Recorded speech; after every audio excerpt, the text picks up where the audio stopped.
Welcome back to Wedding Pro Weekly. I'm Jason Groh, and I'm sitting here with Tom Monaco. How are you today, sir? Great. Great.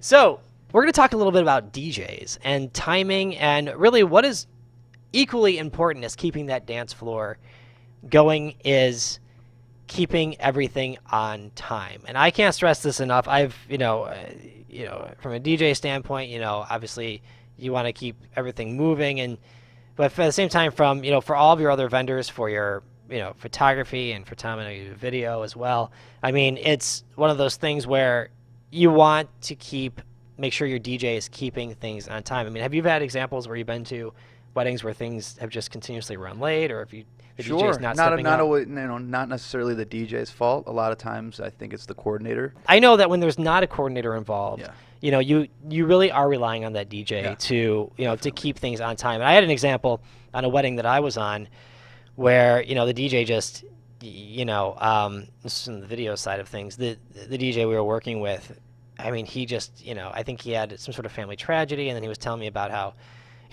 this guy was just, I mean, he was anywhere but in that room that night, and it really created an issue. He didn't want to move things along. He didn't want to bother the bride and groom. Meanwhile, we're going into overtime. The photographer's going into overtime. He didn't want to be pushy, so finally I just walked over to the bride and groom and said, "Hey, look, do you guys want to do this now, or do you want to do it later? Because if you do it later, if you do it later, then you're going to be dealing with overtime situations." The DJ actually told me a couple weeks ago to go talk to them. He didn't. He put it up to me. Right.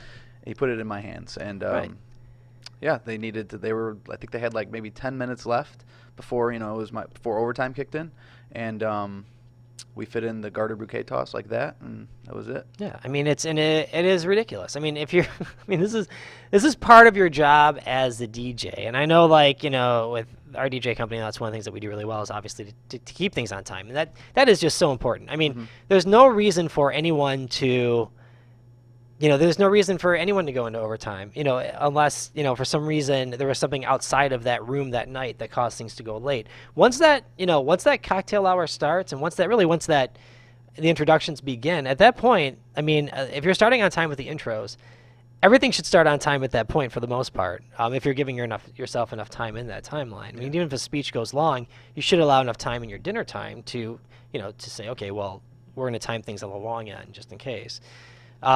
But yeah, if you're paying overtime because a DJ didn't keep things going, or keep things on time, I mean, that is just a waste of your time and a waste of your money. And I don't understand bashful DJs at all. I mean, in the end, I don't know about you, but I feel like we're all there for the same purpose. Definitely. Yeah, and and we're all there to make sure that the couple has a great night, to make sure that the dance floor is full, that the video looks great, that the photography looks awesome, and to make sure that, they're not having to pay more for no reason at all. And it's just kind of a dereliction. So that is my pet peeve.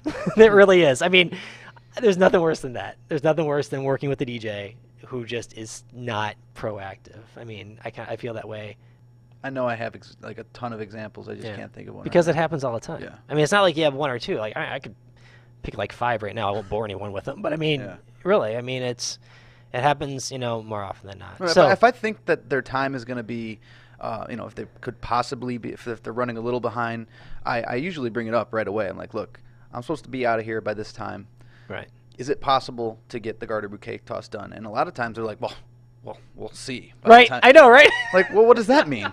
Can we do it or not? You're like, well, we'll see. Okay, but according to the timeline that I have, they've booked us for X amount of hours based on the fact that this garter and bouquet toss is going to happen at this time. Now you're like, well, okay, but now I have to go over and tell my client, oh, I'm sorry, your DJ wants to do it later, so we got to charge you another $100 or two, to do that. And that is just, I mean, it's ridiculous. I mean, you want it, everyone's on the same time. Everyone wants to, get all this in, and there's no reason for that. So again, like I said, I know, like on our end of it, at least for our company, we definitely try, to keep things on time and keep things within that scale and that scope. That is why we meet with you beforehand. Yep, exactly. That's why that stuff. It's the whole point of getting a timeline to make sure that it happens and make sure that we have enough hours, to cover that during that time. So that is our Wedding Pro Weekly tip of the week. Make sure your DJ is keeping everything on time. That is equally as important as making sure that dance floor is packed. We will see you next time.